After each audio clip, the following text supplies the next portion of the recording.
Reflexão do Evangelho por Tomás Hughes. Padre Tomás Hughes, missionário católico irlandês, biblista e colaborador do CEBI, foi coordenador do CEBI Paraná. Viveu por mais de 45 anos no Brasil, assumindo a causa das pessoas empobrecidas. Apoiador dos movimentos sociais, rurais e urbanos, e dedicou-se com afinco e humildade à formação de lideranças pastorais e comunitárias. Falecido no dia 15 de maio de 2018, deixou-nos uma grande quantidade de reflexões bíblicas, a quais estaremos lendo e compartilhando neste canal.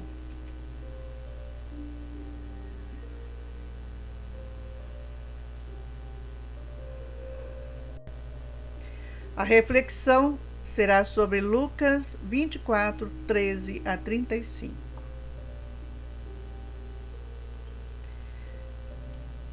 Reconheceram Jesus quando ele repartiu o pão. Talvez um dos relatos mais conhecidos de Lucas seja a história de dois discípulos na estrada de Emaús. Na figura dos dois discípulos, temos o retrato das comunidades lucanas pelo ano 85. Vacilando na fé, descrentes, desanimadas, sem sentir a presença do ressuscitado. Lucas procura reanimar o seu pessoal, mostrando que eles não estão abandonados. Muito pelo contrário, estão caminhando na vida, contando com a presença do Senhor que venceu a morte. Estas histórias pode nos ajudar bastante, pois retrata a situação de muitos cristãos e comunidade nos tempos atuais. É que ainda hoje há quem acredita em Jesus intelectualmente, mas não vibra com a presença dele no meio de nós. Ou quem reduz a fé a uma adesão intelectual aos dogmas, sem que seja algo que dê sentido à vida e à comunidade. Ou ainda, quem limita o seguimento de Jesus a uma série de práticas e leis morais, mas sem qualquer vigor missionário.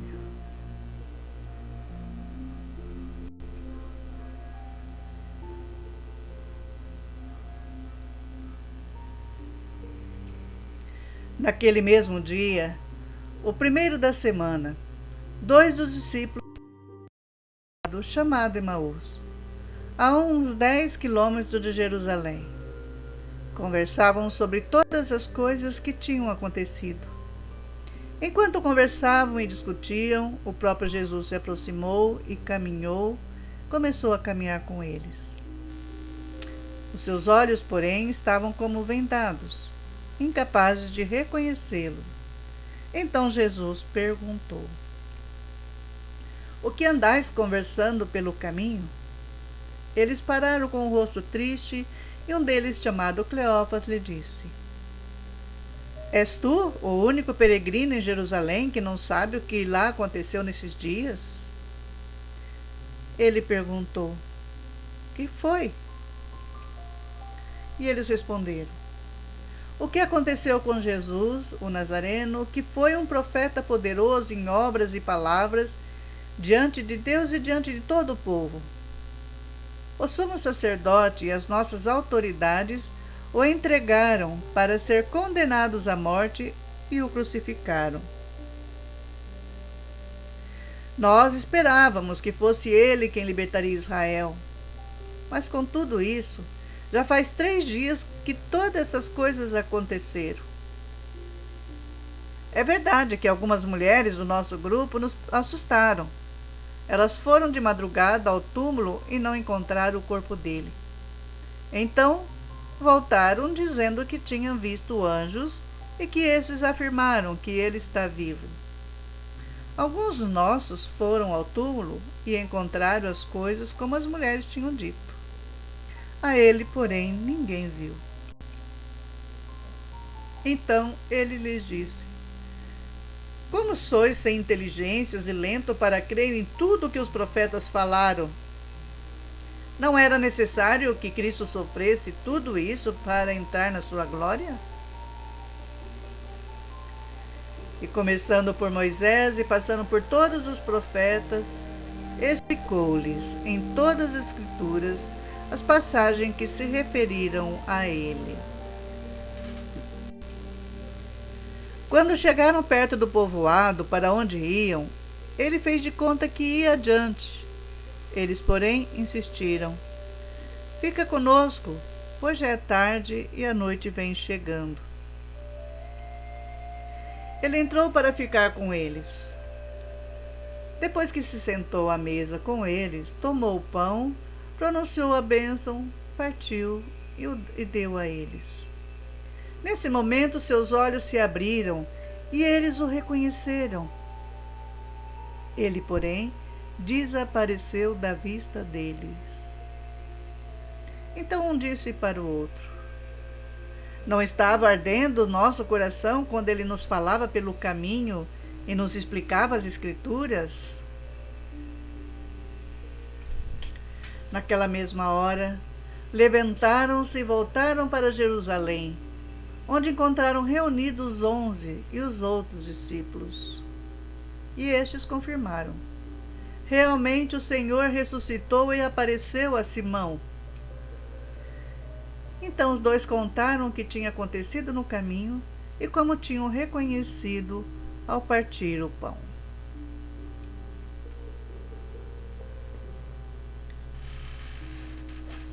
Este texto nos ajuda a ver como a palavra de Deus na Bíblia pôde contribuir na interpretação da nossa realidade, para que, em lugar de perder o ânimo, nos tornamos vibrantes discípulos missionários do Senhor. Jesus é o mestre da Bíblia e aqui ele demonstra como aproveitar as Escrituras para iluminar os problemas práticos da nossa caminhada e reforçar a coragem na nossa missão de evangelizadores. O que temos aqui é um pequeno drama em 5 atos, um drama que revela a pedagogia de Jesus. Vamos ver mais de perto. Primeiro ato, versículos de 13 a 19, introdução. O relato começa com as palavras: nesse mesmo dia. Devemos já fazer uma parada e nos perguntar: que dia? Para nós seria o dia da ressurreição, mas para os dois discípulos era simplesmente o 3º dia da morte de Jesus. Dia de desânimo, dia de tristeza. Os dois iam para um povoado chamado Emaús, distante 11 quilômetros de Jerusalém. Aqui é bom lembrar que o bom judeu não podia caminhar mais do que 1 quilômetro por dia no sábado. Portanto, era impossível que eles viajassem no dia anterior. Domingo é a sua primeira oportunidade para sair de Jerusalém. E eles já estão voltando para sua casa, desiludidos, decepcionados, sem perspectiva. A cena começa com a desintegração da comunidade cristã. Tudo acabou. A comunidade se dispersa, não há nem alegria e nem esperança. Quem eram eles? Sabemos do relato que se chamava Cleófas e o outro. O Evangelho de João nos conta que a irmã de Maria, a mãe do Senhor, chamada Maria de Cleófas, estava junto da cruz, conforme João 19:25. Não seria demais acreditar que os dois discípulos eram um casal, Cleófas e sua esposa Maria. Portanto, depois da peregrinação pascal a Jerusalém. Nunca saberemos com certeza, mas é uma hipótese agradável e possível. Sendo assim, a descoberta da presença do ressuscitado dar-se-á no lar e não em uma hospedaria anônima. Seria bem de acordo com a valorização, na obra de Lucas, da igreja doméstica, a igreja que se reuniu nas casas, como tantas igrejas vivas hoje. De repente, surge Jesus no caminho, sem que seja reconhecido. Com isso, Lucas quer dizer que o ressuscitado não é um defunto que voltou a viver. Agora, ele tem uma nova maneira de ser, um corpo glorificado. Através dos verbos que Lucas usa, é importante notar como Jesus se comporta. Ele aproximou-se, caminhou com eles e perguntou. Ele não veio dando de dedo nem dando explicações bíblicas. Ele criou um ambiente de fraternidade, onde fosse possível explicar tanto a vida como a Bíblia. Quantas vezes isso falta em nossos grupos, nossas comunidades? Não nos aproximamos um dos outros, mantemos distância, não caminhamos juntos, queremos dar soluções sem conhecer a realidade dos nossos irmãos e irmãs. Por isso mesmo, muitas vezes, não tem efeito as nossas reuniões e os nossos encontros bíblicos.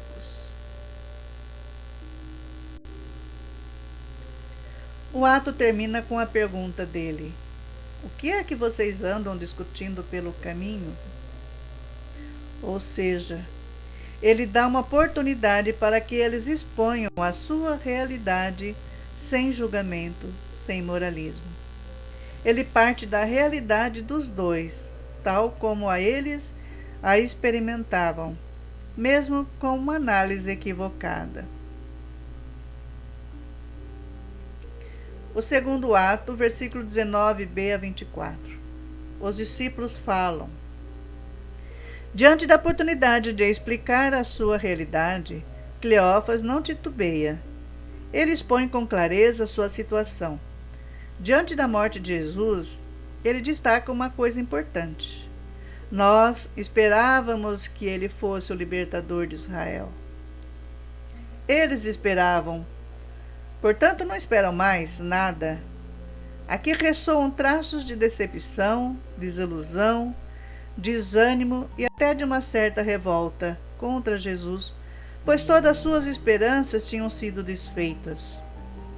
Os seus sentimentos vão muito além de uma simples tristeza.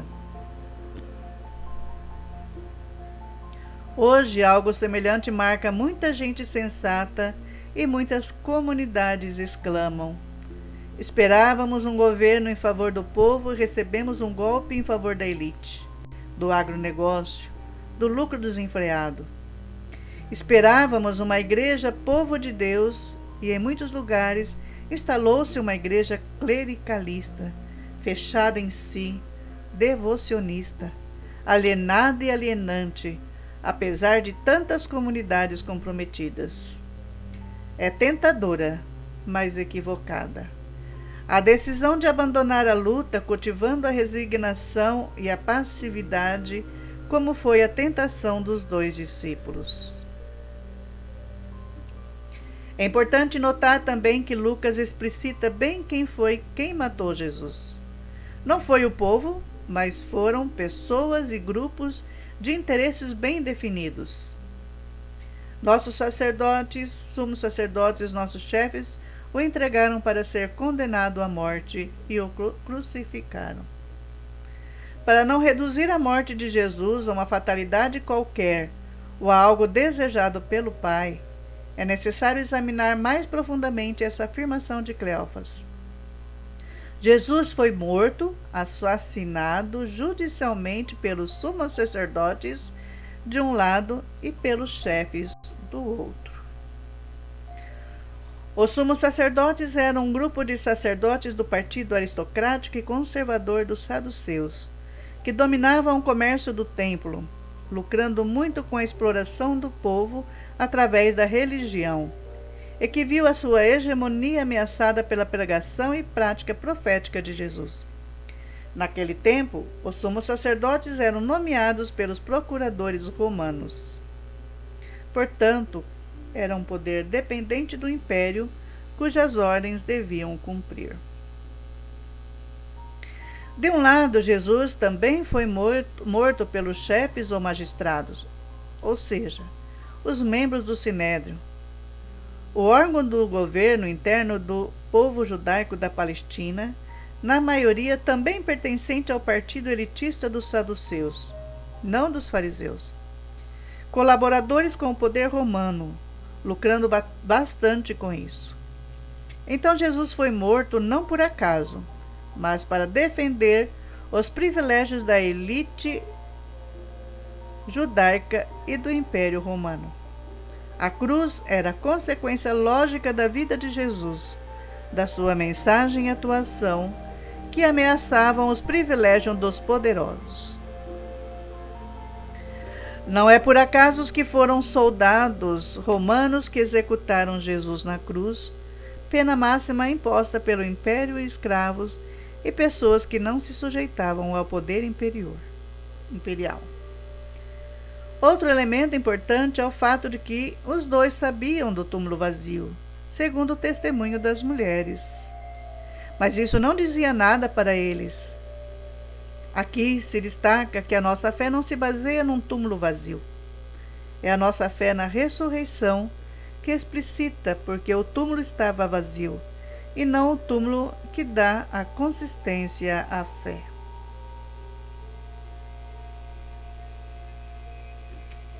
Terceiro ato, versículos de 25 a 27. A Bíblia. Agora, só agora, depois de ter criado o ambiente e escutado a realidade, é que Jesus faz memória das Escrituras. Ele acentua que os discípulos custam a entender e demoram em acreditar em tudo o que os profetas falaram. Notemos bem que não custaram para saber, mas para entender e acreditar. Eles eram judeus piedosos, que mesmo sendo analfabetos, conheciam muito bem os salmos e as profecias. O seu problema era que, embora conhecesse o livro da Bíblia e também o livro da vida, eles não conseguiam ligar as duas coisas. Então Jesus explica as Escrituras. Ele não dá uma aula de exegese, mas faz uma ligação entre a vida deles e a Bíblia, iluminando a sua realidade com a palavra de Deus. Quarto ato, versículos 28 a 32. A partilha. Chegando à aldeia de Emaús, os discípulos convidam Jesus para entrar e jantar com eles. Caso realmente se tratar de um casal, então seria entrar na sua casa, no aconchego do seu lar, e não em nenhuma hospedaria qualquer, como normalmente a gente supunha. Aqui temos o ponto central da história. Até agora, a explicação bíblica, por tão bonita que pudesse ter sido, não mudou a vida deles. Mas agora sim, Jesus pôs-se à mesa, tomou o pão e o abençoou, e depois partiu e deu a eles. De propósito, Lucas usa as palavras que recordam a última ceia. É a experiência da partilha na comunidade. Agora, o milagre acontece. Nisso, os olhos dos discípulos se abriram e eles reconheceram Jesus. Neste momento, Jesus desaparece na frente deles. Por quê? Porque uma vez feito a experiência da presença do ressuscitado entre eles e dentro deles, não precisava mais da muleta da sua presença física. Agora eles caem em si e reconhecem a força da palavra, perguntando: não ardia o nosso coração quando ele nos falava pelo caminho e nos explicava as Escrituras? A Bíblia é capaz de entusiasmar, de fazer arder o coração. Mas para abrir os olhos, para fazer cair as escamas que impedem a visão da consciência, é necessário uma nova prática, isto é, a experiência da comunidade de celebração e de partilha. Quinto ato, versículos de 33 a 36. a missão. Se a história terminasse aqui, seria a história de uma experiência bonita feita por duas pessoas. Mas isso não basta. Tal experiência da presença do Senhor ressuscitado exige a formação de uma comunidade fraterna de vida. E mais, exige discipulado e missão, seguimento e apostolado.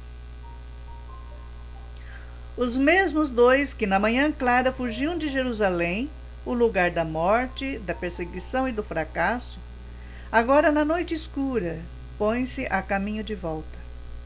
O que mudou? Em Jerusalém durante o dia? Nada. Continua sendo lugar de perigo, de morte e de perseguição. Mas mudaram o coração e a cabeça dos dois. Em lugar de uma fé pré-pascal, eles agora têm uma fé pós-pascal. Em lugar do desânimo, há entusiasmo e coragem, pois experimentaram a presença de Jesus ressuscitado. A história começou com a comunidade se desintegrando, termina com a comunidade se reintegrando, se unindo na paz e na alegria. A comunidade de Jerusalém confirmou: realmente o Senhor ressuscitou e apareceu a Simão. E os dois de Emaús puderam partilhar sua experiência e tudo o que tinha acontecido no caminho, e como tinham reconhecido Jesus quando ele partiu o pão. Esta história pode servir para nós como paradigma de um círculo bíblico, grupo de reflexão, ou seja, qual for o nome que nós damos às nossas pequenas comunidades. Jesus liga 4 elementos essenciais: a realidade, a Bíblia, a celebração partilhada e a comunidade.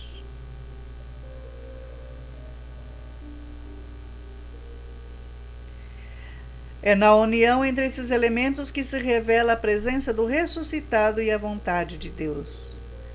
É na interação desses aspectos da vida cristã que a Bíblia se torna lâmpada para os meus pés e luz para o meu caminho. Procuramos unir estes elementos nas nossas reuniões e encontros. Assim, descobriremos como se concretiza o desejo do salmista. Oxalá vocês escutem hoje o que ele diz, conforme Salmo 95, versículo 7.